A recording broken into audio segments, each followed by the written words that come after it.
On poursuit avec la section 3.3.3. Ici, on va encore faire de l'évaluation des seuils de probabilité, mais cette fois-ci, nos seuils ne seront pas dans notre table. Ce qu'on veut dire par là, c'est que on a vu dans la section 3.3.2 que lorsqu'on se donnait une probabilité, on pouvait trouver sa valeur antécédente, celle qui générait cette probabilité-là en allant dans notre table. Par contre, qu'est-ce qui se passe si la probabilité qu'on nous donne, elle n'est pas dans notre table? Si on va voir dans la table puis qu'on trouve pas cette valeur-là, qu'est-ce qui arrive à ce moment-là? Ben, dans ce temps-là, si la probabilité n'est pas dans notre table, on va avoir deux méthodes différentes pour pouvoir solutionner le problème. On se donne un exemple, puis on va voir avec des procédures qu'est-ce qu'on peut faire pour ça. Donc, l'exemple est le suivant. On se donne la probabilité que Z soit entre 0 et K, et cette probabilité-là vaut 0,2100.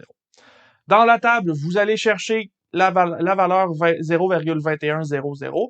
Vous trouvez la valeur 0,2088 lorsque Z est entre 0 et 0,55 et la valeur 0,2123 lorsque Z est entre 0 et 0,56. Il n'y a pas d'autre valeur que ça. Vous n'arrivez pas à trouver exactement 0,2100. Ce que vous avez comme conclusion, c'est que votre valeur K est entre 0,55 et 0,56. Mais ça, c'est pas suffisant. Nous, on veut avoir une valeur. On voudrait avoir un chiffre qui nous donne cette probabilité-là. Ce qui veut dire qu'il va falloir trouver une méthode pour aller chercher cette probabilité-là. On a deux méthodes pour ça. La première se base sur le fait qu'on n'a pas besoin d'une grande précision et qu'à ce moment-là, ben, on accepte un petit peu moins de précision pour avoir la facilité dans notre procédure. Et la deuxième procédure, elle est un petit peu plus complexe, à peine plus, là, on fait un petit peu d'interpolation et on va trouver quelle est la valeur qui semble le plus près possible de ce qui nous intéresse. Donc, on regarde la première procédure et on va ensuite de ça revenir sur l'exemple qu'on essaie de donner ici.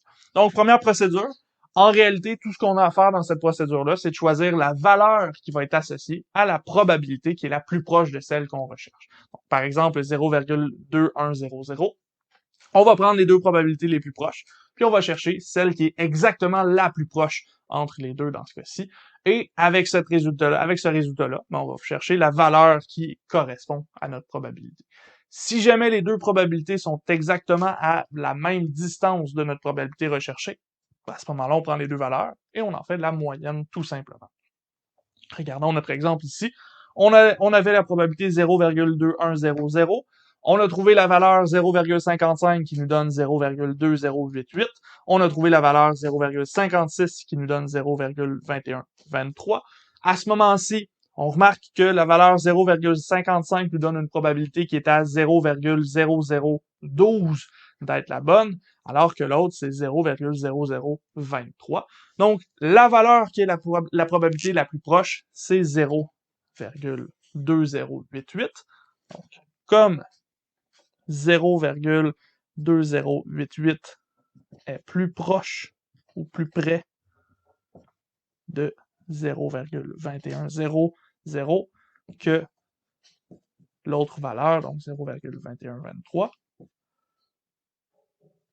on va dire que K est égal à 0,55. On va pas plus loin que ça. On se casse pas le basic avec ce problème-ci. On va aller chercher la valeur qui est la plus proche, puis on va accepter que c'est pas 100% précis, mais on a quelque chose qui se tient quand même bien pour la valeur qui nous intéressait.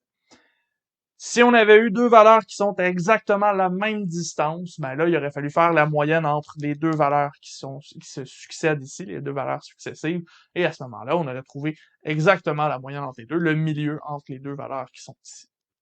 Deuxième procédure, un petit peu plus mathématique, un petit peu plus précise aussi que la première. Dans ce cas-ci, on va faire une interpolation linéaire entre nos deux valeurs. Qu'est-ce qu'on veut dire par là? Bien, on va supposer que les trois valeurs sont sur une droite et que la valeur de K fit parfaitement sur cette droite-là. Donc, on va pouvoir utiliser les pentes de la droite formées par les points entre les valeurs V1, V2, P1 et P2, les probabilités de V1 et les probabilités de P2, puis on va pouvoir trouver la probabilité qui correspond au K qui est entre V1 et V2.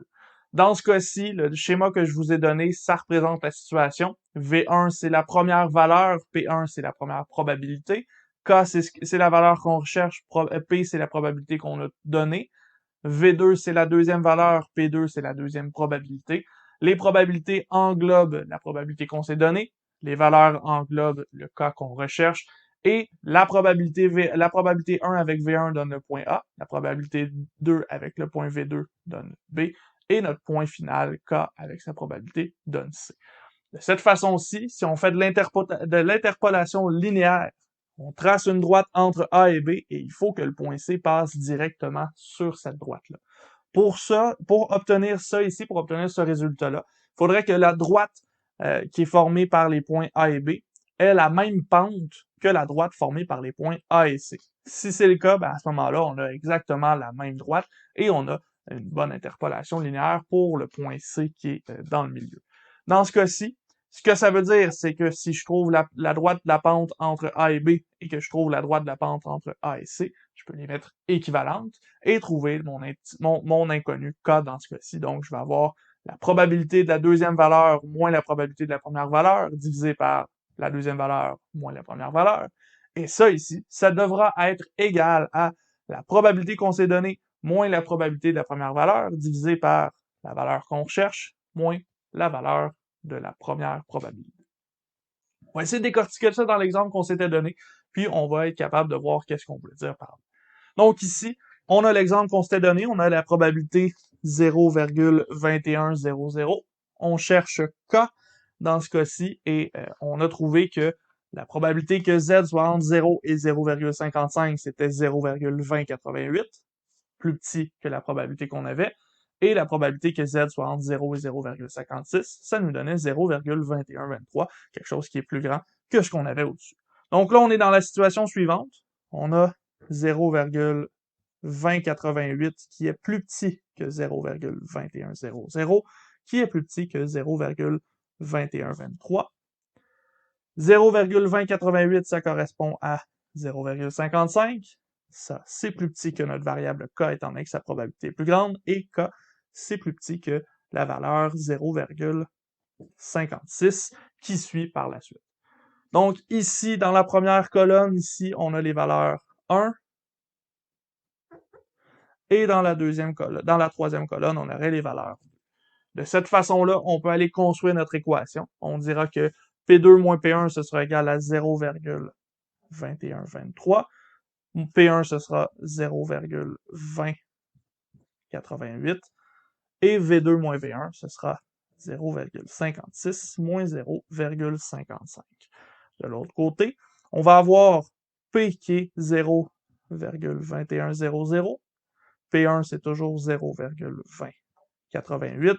Et on divise par K moins 0,55. Il nous reste à isoler K dans cette équation-ci, et on va retrouver que K va valoir 0,5534 environ, avec notre interpolation linéaire.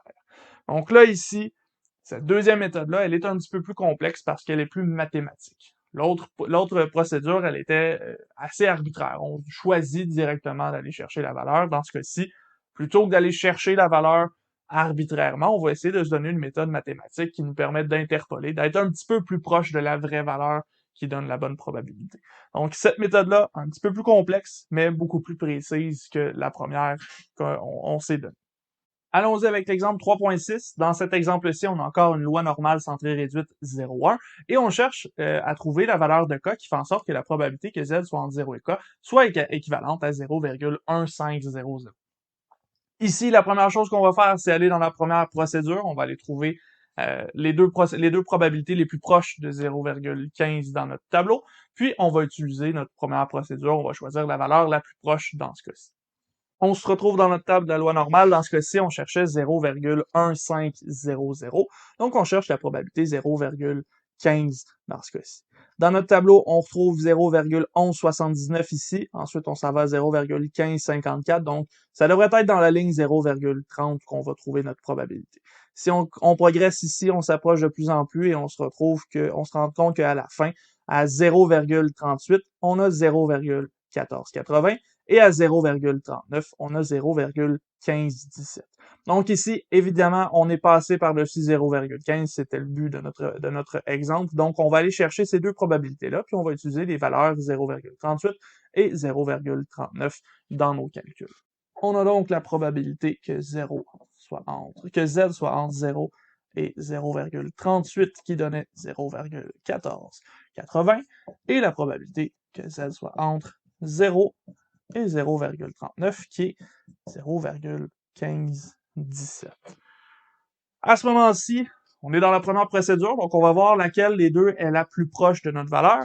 On a 0,1480 qui est à 0,0020 de distance de notre probabilité, et 0,1517, ben, elle est à 0,0017 de distance de notre probabilité. Donc, c'est celle-ci, 0,1517, qui est la plus proche. Ça veut dire que, arbitrairement, là, on va dire que K est égal à 0,39. En fait, on va dire que K est environ égal à 0,39, étant donné que on a estimé en allant chercher directement la valeur dans notre tableau. Cette première procédure-là, elle est assez arbitraire. Là. On va pas beaucoup plus loin que ça, on se casse pas le bicycle, puis on donne directement cette valeur. Dans le manuel, on s'arrête ici. Moi, je veux faire quand même la deuxième procédure pour qu'on la pratique aussi. Dans ce cas-ci, la deuxième procédure, on a les situations suivantes. On va avoir 0,1480 qui est plus petit que 0,15, qui est plus petit que 0,1517. Et en dessous, ben, on a les valeurs, donc 0,38, qui sera plus petit que K, qui sera plus petit que 0,39. Donc, on a les valeurs 1 et 2 aux extrémités. Et de ce qu'on a vu précédemment, on va aller chercher P2 moins P1 sur V2 moins V1, et ça devra être égal à P moins P1 sur K moins V1. Ici, P2 et P1, ça représente les probabilités de la deuxième et de la première valeur. V2, V1, les valeurs de la première et de la deuxième valeur. Et P et K, ce sont les informations que nous cherchons dans notre problème. Donc ici, on va aller chercher à construire notre équation avec ça. P2, c'est 0,1517. P1, c'est 0,1480. V2, c'est 0,39. V1, c'est 0,38. Et tout ça, ça doit être égal à 0,15 moins 0,1480 sur K moins 0,38. Il nous reste à isoler K dans notre équation, donc ça, vous êtes capable de faire ça. Et ici, ça nous donne que K va être égal à 0,3854 environ. Encore une fois, c'est une approximation. N'oubliez pas, c'est jamais exact, étant donné qu'on a interpolé ou qu'on a choisi. Donc, dans ce cas-ci, la deuxième procédure ne nous donne pas exactement la même valeur que la première. C'est normal, étant donné que la deuxième va être un petit peu plus précise, va aller un petit peu plus loin dans sa démarche que la première.